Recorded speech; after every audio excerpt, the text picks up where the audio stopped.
கர்ப்பத்தில் என்ன சுமந்து நஞ்சு கொடி அறுத்தெடுத்து உன் பிள்ளையா என்ன பெற்றாய் தாயே.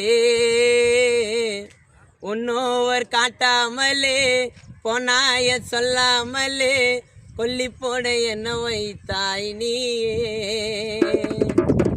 ஆறுதல் சொல்ல யாருமே இல்ல அனதையாயிட்டனே தாயே. அழுது பொறண்ட செம்பி செம்பி அழுத